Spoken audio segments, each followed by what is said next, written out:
In today's class, we are going to discuss about digital communication. This is the first topic in our syllabus. And before that, what is meant by communication? We all know that communication is nothing but the exchange of information. Do you know any example for a communication process? Yeah, mobile, fax, whatever. Any form of information that is transmitted between a sender and receiver is communication. Now we are going to see what is digital communication. Digital communication is nothing but any type of information that is sent digitally. Digital in the sense, what do you mean by digital? Binary, in binary form, that is in ones and zeros. We are going to transmit the information in terms of digital form, that is called digital communication. And I have given some examples. We have emailing, texting, teleconferencing, video conferencing, all these come under the category of digital communication. So what do we understand from this? When we compare the normal verbal communication or vocal communication, digital communication will be easy and it will be more advantageous when compared to other forms of normal communication. So here we are going to discuss what are the basic elements of a digital communication. Block diagram of a digital communication system. We have a transmitter side and the receiver side. And what do you mean by the channel? It is nothing but connecting medium between the transmission and the receiving side. So this is the basic block diagram of a digital communication system, and we have the various blocks in it. In today's class we are going to see what each and every block does in this block diagram or something. So first we have the transmission side. The transmission side is what we can say, the transmission side. The sender will be at the transmission side and the sender will send the information and we are going to transmit that to the receiver. Okay. So information source and input transducer. The information source will be of what form? Either it will be in digital form or analog form. Both. It can be anything. Analog means what it will represent? Normal voice signal. Whatever we speak, it is nothing but an analog signal. So an analog signal or a digital signal. An example of a digital signal can be a computer output. Anything can be a digital signal. So that information source is at the transmitter side and we have an input transducer. What is a transducer?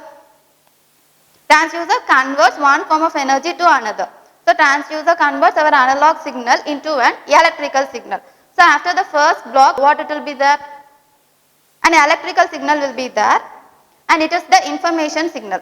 That is our voice signal is converted into an electrical signal at this point. So I have given information source. What is the information source? It can be an analog signal or a digital signal. And an analog signal is nothing but an audio or video signal and digital signal is binary signal. So that will be present. And the next block what we have is a source encoder. The electrical signal is given as input to the source encoder. The source encoder converts the electrical signal into binary form. That is the only function of it. It just encodes our analog signal into binary form. So I have given the source encoder converts the information into digital signal consisting of ones and zeros. So after it is converted into ones and zeros, we call it as the information sequence. Here we call it as electrical signal. After this stage we got what we call information sequence. The collection of binary digits, ones and zeros, is called as an information sequence. Hereafter when we represent or when we tell it, we have to say what we have to say. We are transmitting the information sequence, not information source. The name is changed from information source to information sequence. So the information sequence is given as input to the channel encoder. The channel encoder, what is the function? The channel encoder is used to provide noise immunity. Noise immunity in the sense, what do you mean by noise immunity? When we are transmitting an information from the source to the destination, during the transmission process, some noise will be added. Like what we can say, when I am talking, the sound from this AC is a noise. It is an unwanted noise. So all those noise will be added and it will what it will do to our data? It will corrupt our data. So the channel encoder is used to provide some noise immunity. So how can it provide a noise immunity? For that purpose, we are adding some redundant bits to the input binary information sequence. We have an information sequence, let it be 1011. To that, extra bits are added and these bits are called error correcting bits. These bits are called error correcting bits. These bits are used to overcome the effect of noise. So we have some specific error correcting codes for that, like parity check, longitudinal redundancy check, and all those will be discussed in the further classes.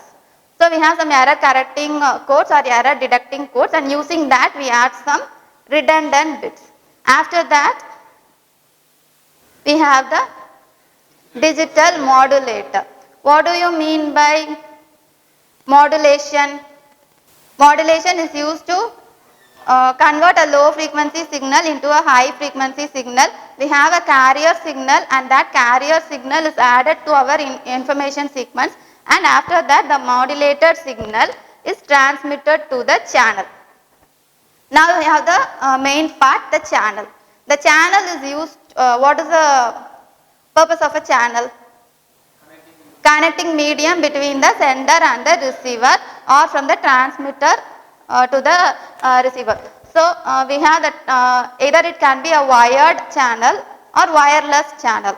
Wired channel, in the case we have the coaxial cable, twisted cable, all those cables, and in the wireless we have our mobile air or vacuum. Example is our mobile communication, satellite communication, all those come under the category of wireless communication.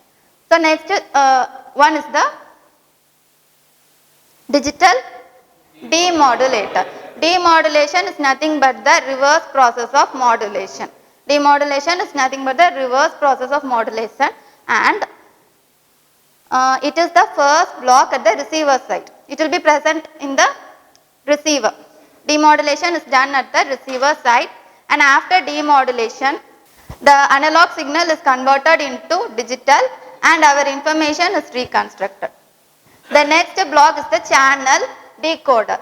In the channel encoder, what we did, we added some redundancy bits, and in the decoder side we are going to remove those redundant bits, and thus we have done the error correction. Now we get the original signal. The next one is the source decoder. The decoder is just used to obtain our information without any loss of information. After that we have the output transducer. The output transducer converts our electrical signal into physical voice signal. So it's clear that these are the basic elements of a digital communication system. We have the source information that is first passed through the source encoder.